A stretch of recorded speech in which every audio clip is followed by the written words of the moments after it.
Hallo und herzlich willkommen zu einem neuen Video auf meinem Kanal. Dieses Video wird etwas anders als sonst, denn dieses Video soll für mich einfach der Start sein, um euch mitzunehmen auf eine Serie von Videos, die das hier zu sehende Spiel Wilds of Kingdoms erläutert und gerade euch, wenn ihr anfangt zu spielen, mit wertvollen Tipps, Tricks und Ideen versorgt, damit ihr wirklich bestmöglich hier das Ganze genießen und nutzen könnt. Ihr seht, wir reden über Rise of Kingdoms, produziert von Lilith Games. Es ist ein sehr bekanntes, sehr beliebtes Spiel, tatsächlich mit unzähligen Nutzern auf all der Welt. Es ist relativ groß. Ihr seht auch, ich spiele auf einem Tablet an dieser Stelle, einfach weil dieses Spiel unglaublich viel Spaß macht, aber auch sehr komplex ist, sodass man sich dort wirklich ein bisschen reinfuchsen kann. Und ich für mich erkannt habe, das ist deutlich schöner und angenehmer auf einem Tablet. Aber ihr könnt es natürlich auch mit jedem Smartphone spielen. Ob Android oder iOS spielt dabei keine Rolle. Das Spiel ist super bewertet. Ihr habt verschiedenste Möglichkeiten dort tatsächlich zu agieren und wählt aus unterschiedlichsten Zivilisationen die euch passt und kämpft epische Schlachten. Okay, das hier ist vielleicht nicht ganz die Spielgrafik, sondern wir bewegen uns eher hier in diesem Bereich. Das ist die Grafik des Spiels, welches wir spielen. Es ist natürlich nicht so ausgeprägt wie ein Konsolenspiel, aber wir reden hier über ein Mobile Game, also passt das an dieser Stelle auch. Und das macht Laune. Ich sage es euch, die Bewertungen sind top und ihr seht es hier aber auch schon sehr gelungen, aber kompliziert und das stimmt. Deshalb nehme ich euch mit auf diese Reise und wir schauen uns das ganze Thema gemeinsam an. Theoretisch mit jedem Alter spielbar, allerdings ist der Großteil der Spieler tatsächlich volljährig, würde ich behaupten. So dass man hier tatsächlich sehr, sehr gut und schön Möglichkeiten hat zu spielen. Und das Diplomatie-Thema ist unglaublich groß. Ihr werdet es Stück für Stück erleben. Ich nehme euch mit auf diese Reise und wir starten jetzt gemeinsam durch. So, bevor wir jetzt wirklich durchstarten, möchte ich mich noch mal einmal ganz kurz vorstellen.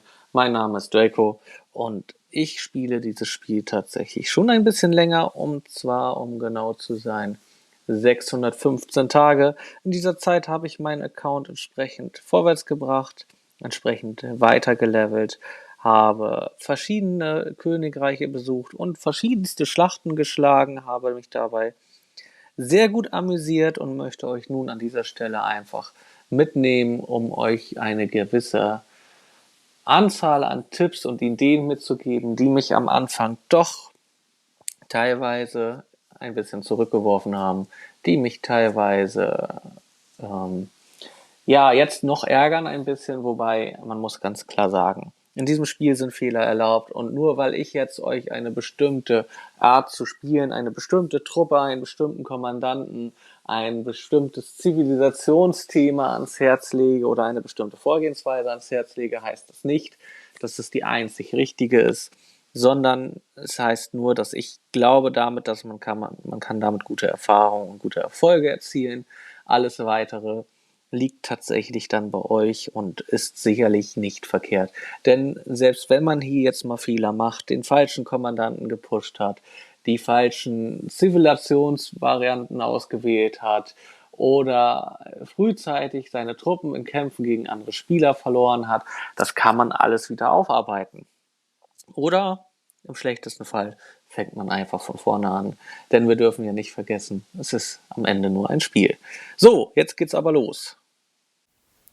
Um diese Reise für euch einfacher zu machen und euch gewisse Dinge besser zeigen zu können, fangen wir tatsächlich jetzt an dieser Stelle neu an. Man kann auf jedem Server, jedem Königreich tatsächlich einen bzw. sogar zwei Accounts erstellen und diese nutzen. Es gibt insgesamt, ihr seht das, wahnsinnig viele Königreiche.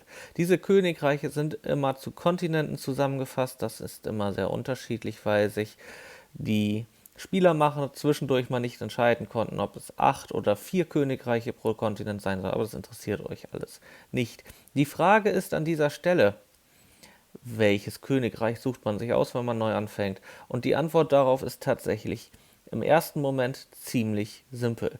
Wenn ich neu anfange mit diesem Spiel, dann nehme ich natürlich auch den neuesten Server. Das ist dieser hier. Wir möchten gerne hier einen Charakter erstellen und deshalb starten wir durch. Hier seht ihr übrigens in den Ladebildschirm immer mal schöne Tipps und Tricks, lest sie gerne mal durch. Wir beginnen unsere Reise bei Rise of Kingdoms. Wir wählen gleich eine Kultur aus und da gibt es tatsächlich Auswahl von bis. Also ihr seht, man kann alles Mögliche spielen. Hier wird tatsächlich sich auf historisch prestigeträchtige Kulturen, Gott, oh Gott, so ein bisschen der Fokus gelegt. Man kann unterschiedliche Sachen machen und jetzt wird es kompliziert. Diese sind nicht nur Optik, sondern sie haben auch unterschiedliche Buffs.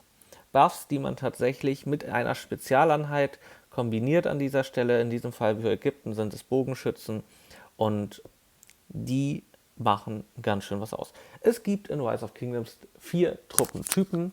3 davon sind für Kämpfe gegen andere Spieler geeignet. Eine davon ist grundsätzlich aktuell eher dafür gedacht, dass man mit ihnen Ressourcen sammelt. Kampfeinheiten haben wir Bogenschützen, Kavallerie und Infanterie und zum Sammeln haben wir Belagerungseinheiten.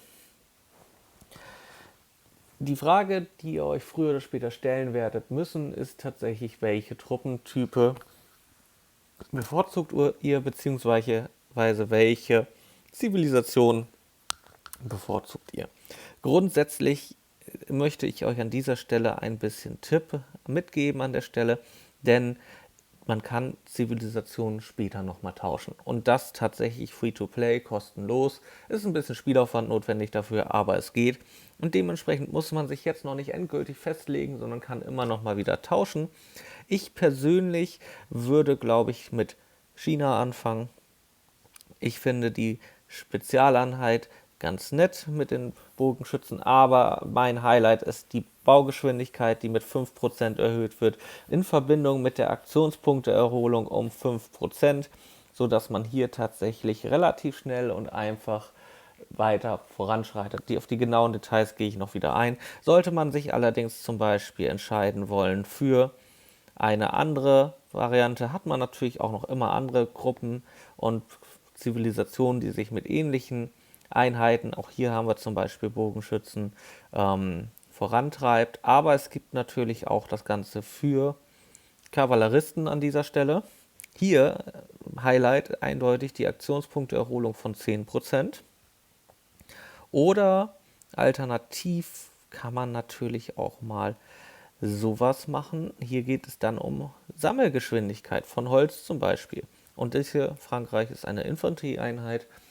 Grundsätzlich, wenn ihr euch irgendwo an dieser Stelle entscheidet, nehmt China, wenn ihr euch entsprechend gerne mit Bogis ein bisschen rumschlagt, wobei das Hauptaugenmerk hier wirklich die Baugeschwindigkeit ist. Und der Kommandant Sun Tzu, der hier tatsächlich steht, nehmt Deutschland, wenn ihr gerne mit Kavallerie spielen wollt und von dieser Aktionspunkteerholung profitieren wollt, wir kommen später darauf zurück, oder tendiert Richtung Frankreich, wenn es um die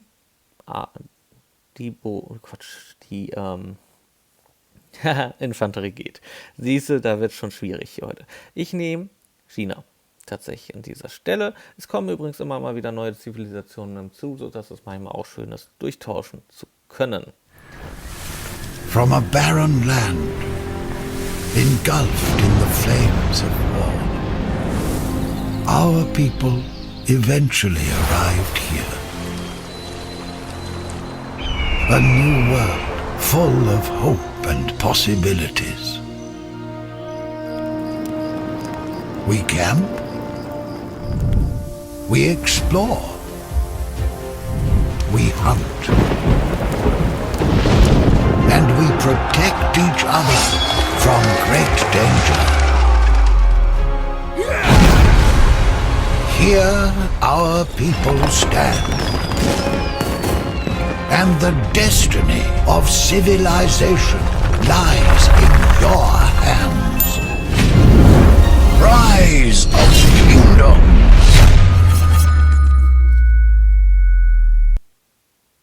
So viel an dieser Stelle dazu. Hier sind wir. Wir sind angekommen in unserer Stadt. Wir haben eine nette kleine Beraterin hier an dieser Stelle, die uns immer mal wieder auftaucht, entgegenkommt mit Tipps und Ideen, wie wir anfangen sollen. Und das ist tatsächlich im ersten Moment relativ simpel. Ihr folgt einfach den Anweisungen. Wir bauen einen Bauernhof für die Nahrungsmittelgewinnung. Ihr seht oben rechts die beiden beiden Ressourcenpunkte, die wir zur Verfügung haben. Und dieser hier generiert tatsächlich regelmäßig über eine gewisse Zeit Ressourcen, die wir nur abholen können. Barbaren. Barbaren sind die Nicht-Player-Feinde dieser Spielwelt. Diese spawnen überall auf der Map und man kann sie bekämpfen. Hier greifen sie gerade ein Dorf an. Das ist tatsächlich aber nur Tutorial. In der Tat gibt es keine Angriffe von Barbaren auf eure Stadt, also macht euch keine Sorgen. Allerdings ist unser Ziel tatsächlich hier, wir sind ja etwas Besonderes, wir bilden Truppen aus und wir machen das Umfeld sicher, das heißt, wir bekämpfen diese Barbaren. So, die Mauer ist ein entscheidendes Konstrukt. Jedes Mal, wenn ihr eure Stadt aufwerten wollt, werdet ihr hier die Mauer aufbauen müssen. Die Zeiten verlängern sich je Level. Und wir kommen zum Thema Kommandanten. Diese findet man am Anfang in der Taverne. Und dort gibt es zwei verschiedene Arten Truhen. In den Silbertruhen sind viele Speed-Ups und viele der einfacheren Kommandanten. Wir reden also über grüne und blaue Kommandanten. Hier in der Goldtruhe sind hauptsächlich epische und legendäre Kommandanten. Wir haben hier unseren Beginner-Kommandanten als epische Variante. Das ist die zweitstärkste Klasse. Die legendären Kommandanten sind die Königsklasse der Kommandanten.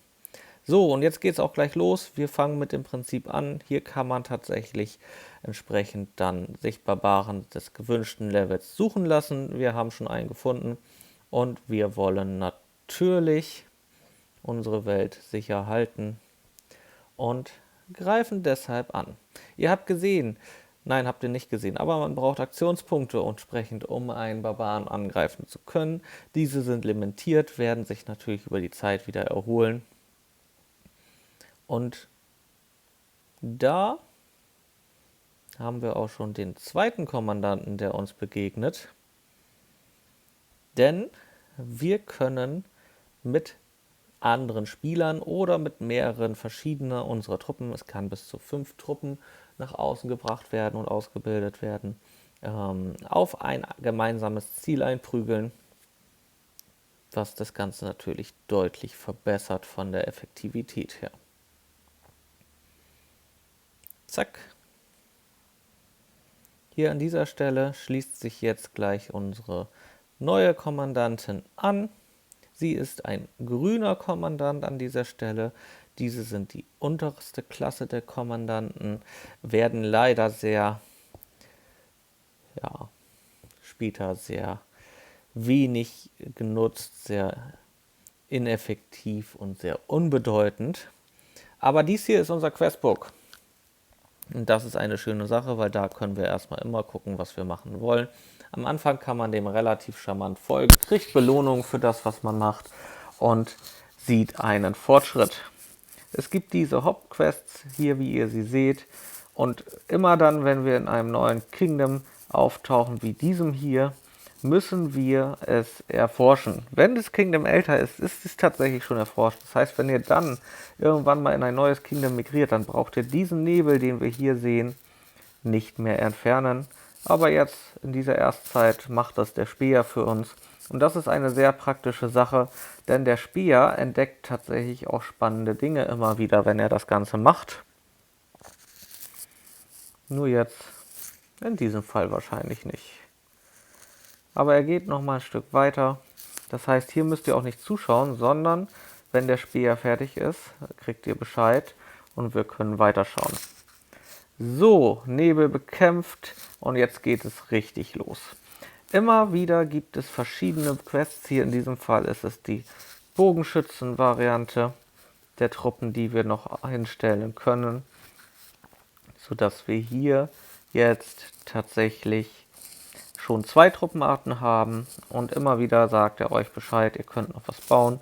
Und jetzt sind wir mit beiden Ressourcenarten versehen. Ihr könnt jedes dieser Gebäude upgraden.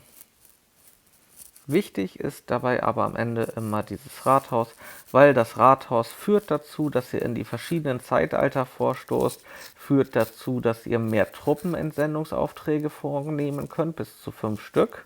Und sie erhöht die Truppenkapazität, die ihr pro Marsch mitnehmen könnt. Das ist das Entscheidende. Also fokussiert euch darauf, dieses Rathaus so schnell wie möglich auf das maximale Level von 25 zu bringen. Das Ganze kann man Speed-Up technisch beschleunigen, um die Zeiten zu überbrücken. Bitte spart diese auf. Nutzt sie nicht jetzt, nutzt sie später. Ich komme noch drauf zurück. So, wir schicken noch mal eben den ersten Speer los und dann möchte ich euch gerne 2, 3 Dinge zeigen. Das hier ist unsere Stadt inmitten vieler anderer Städte. Das Level seht ihr immer unter dem Namen der Stadt. Wir sind auf 2 und die anderen bewegen sich schon ein bisschen darüber. Hier gibt es auch immer mal wieder Dörfer zu finden. Das ist eine schöne Sache, die solltet ihr nutzen. Dort könnt ihr nämlich unter anderem Truppen finden oder sogenannte Königreichskarten, mit denen ihr dann das Gebiet zusätzlich aufdecken könnt. Das hier ist unser Rucksack. Wir haben schon ein paar Ressourcen gesammelt, wir haben ein paar Speed-Ups gesammelt und wir haben hier jetzt auch verschiedene andere Varianten drin. Und diese Königreichskarte deckt nämlich einfach mal ein Stück Gebiet auf. So, ich zeige euch nochmal eben schnell die Basics. Das ist unsere Map. Hier sind die anderen Spieler. Alles, was eine Bubble hat, kann man nicht angreifen. Dieser ist ein ganzes Stück stärker. Es wird euch aber auch nochmal erzählt und erklärt. Und ihr seht es hier. Ihr trefft hier Spieler aus allen Herren Ländern. Das heißt, die sprechen nicht zwingend eure Sprache, wie ihr hier seht. Aber man kann das Ganze übersetzen lassen, sodass man zumindest eine grobe Ahnung kriegt. Das erste, was wir tun, wenn wir in ein neues Kingdom reingehen, ist, wir suchen uns eine Allianz. Das Allianzthema werde ich jetzt gleich im nächsten vertiefen, aber wir treten erstmal einer bei. Jeder kann teilnehmen, sind frei zum Beitritt. Oh, da ist schon einer reingespringt. Jetzt müssen wir ein anderes suchen. Dann nehmen wir doch... Ja, was brauchen wir? Wir brauchen viele Leute, möglichst viele aktive Leute.